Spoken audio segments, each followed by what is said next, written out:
You know, for just once, I'd love to be able to watch semifinals and finals without hearing a ton of off-season rumors and feeling like I have to rev up that coverage. But, you know, obviously outlets are already posting their stuff and people are talking about it. So I'm already getting deluged.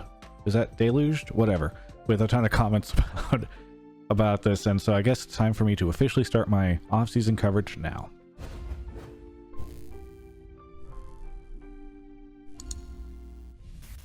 All right. Before we get into this, I want to give you all the talk that I make every year, because it's really important that whenever you are looking at anybody's off-season coverage, mine or other outlets, that you understand that the free agency period, or the period in which you can start signing players, doesn't really begin until the week of November 16th.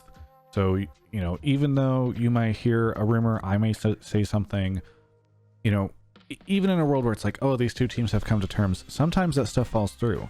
Sometimes it's the agent gets a different offer from someplace else, or the team has to withdraw their offer because another player that they thought they were going to be able to trade, whatever. Just know that all this stuff is in motion until the week of November 16th, whenever this stuff will really start to come into official, whatever, stances. Official, it'll be official. The other thing is, I might talk about something here that you've already heard someplace else.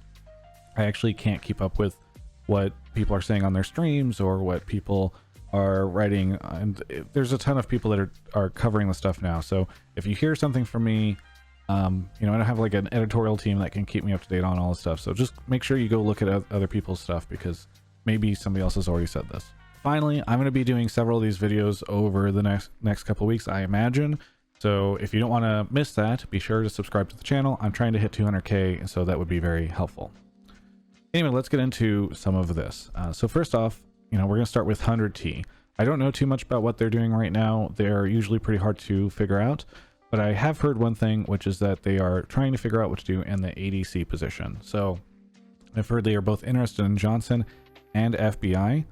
I don't know which one is more likely, but I do know that Johnson is supposed to be a very hot commodity right now, because it's not just 100T that is interested in him. Which brings me to my next team, which is EG.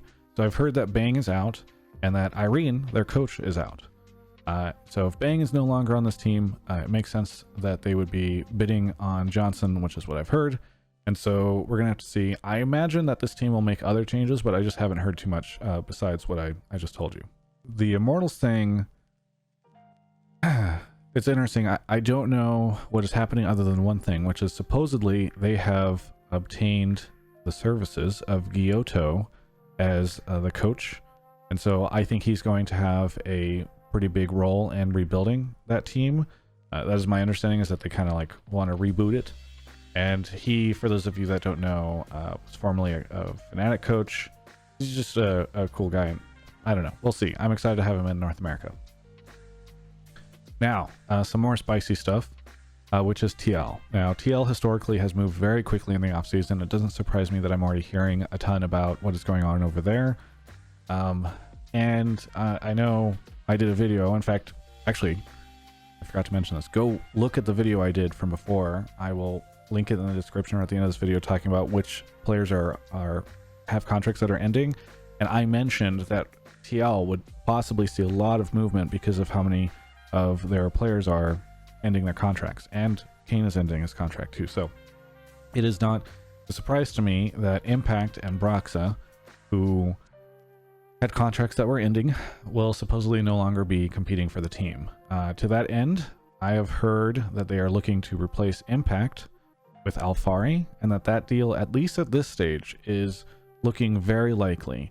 And it's rumored to be a 7-figure deal, so should be pretty big. Then yes, Santorin in the jungle position. I don't actually have FlyQuest really on this list, other than to say that I'm a little worried, because what I've heard, their roster might be just mega blowing up, which is too hard or too bad to hear from a team that made it to Worlds. But anyway, Santorin is very likely to be playing for Team Liquid. Now, Jensen in the mid lane is an interesting situation, because I've heard I've heard that he could end up someplace else, but from what I understand, if Alfarian Santorin shows up, he's going to be more likely to re-sign with Team Liquid. So we will see what ends up happening there. But Jensen is a very interesting figure because I think if he does stay at TL, that will do a lot for them from a signing perspective, and probably a lot of their plans right now are built on the idea of like trying to get him to stick around. A little bit of speculation there, I just want to be clear, but that is what I know, is that Jensen is like a hot commodity right now. Now, I think as this is being recorded, we already know that 2 of their coaches, Tyler and Croissant, are no longer with the organization. But I've also heard that Kane, whose contract is expiring, will also no longer be with the organization. I do not know about Dodo, but it does seem as though Jat is kind of clearing house at the end of this season. So it does seem like there's going to be a lot of changes on their coaching staff. So I guess we'll have to see what ends up happening there. But I have heard, as I said, that Kane is no longer part of the organization. Now, TSM. So I have heard that Broken Blade is out. Biofrost is probably out. Sorry, I should say Broken Blade is probably out, but I think everyone behind the scenes seems to be operating underneath the idea that Broken Blade and Biofrost will no longer be playing for this team. And I have also heard that that TSM was talking to Upset, but it didn't go anywhere. And yes, I am aware of the implications of that. I don't have additional information for you. But in the top lane, I've heard that they are talking to Licorice and Impact, who we know Licorice is no longer at C9, and as I just mentioned, Impact, it doesn't sound like will be being resigned by Team Liquid. So speaking of Licorice, I've also heard that Golden Guardians is talking to him, and as I mentioned before, it sounds like 100T is interested in FBI, and FBI I don't believe has a contract that is up, so that would require buying him out from Golden Guardians. So I don't know if it's going to happen or not, but we will see.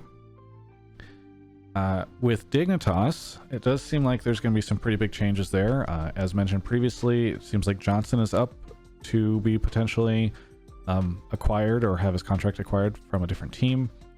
And what's interesting is supposedly Sneaky will be taking his place on that team. So we already know that Dardoch has been re-signed. So Dardoch appears to be a member of Dignitas for next year.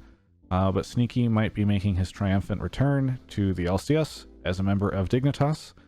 And I also have Hanser as possibly ending up at Dignitas if Licorice ends up at Golden Guardians. So it sounds like Hanser might be switching teams as well. Speaking of Hanser, there's also a possibility that he ends up at CLG, because CLG is supposedly interested in him as well.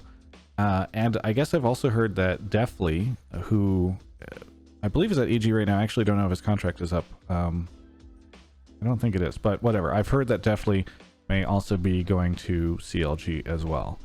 And then finally, I have some additional C9 news, which is, obviously at the beginning of this year or off season, whenever the season was over, we heard from Jack that they would not be making any changes, but it appears that is no longer the case, in part because we know that Fudge will be playing and Licorice is being traded as part of the OCE thing. But now I've heard that Niski is no longer guaranteed to be starting for C9. So I don't know what necessarily that means. There's obviously a chance that they might have, since Fudge was an academy, bringing his mid laner in as well would perhaps increase the synergy potential. And I don't know what that means for Niski if he ends up just not starting or if he ends up on a different team. But that is something I've heard from C9. So again, all this stuff is in motion. What I'm telling you, sometimes it's, information that I've heard a couple days ago and could have already been changed, or it's information that has gotten through the grapevine to me. And it might be a couple days delayed. But you all want to know what I'm hearing, and thus I am telling you what I am hearing. And I'm hoping to do more of this over the next couple of weeks. So feel free to sub to the channel. Again, really appreciate it. And I don't know. I want to know who you guys would like to see on different teams. And if there's anything here that sounds crazy to you, feel free to leave a comment on the video, and I'll be looking at those. Catch you later. Hello. I don't know what time it is. Did I just wake up or am I about to go to sleep? It's the middle of the night here.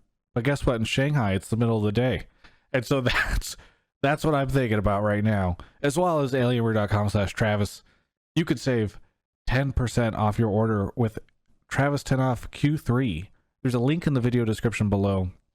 And that code is there as well. Get ready also for us to catapult into Q4 with Travis 10 off Q4. That's the code that's going to be available soon. Listen, they make amazing stuff. I've told you about this before. And they make it so that I can cover Worlds, because I would not, let's be honest, I would not, NA's out. All right, I would not be doing this if I did not have somebody who I literally owe a contractual debt to. Thank you so much to Alienware. You could also check out Draft Buff in the description below. Both of them help it coming through to sponsor our World's coverage. I'm gonna go sleep.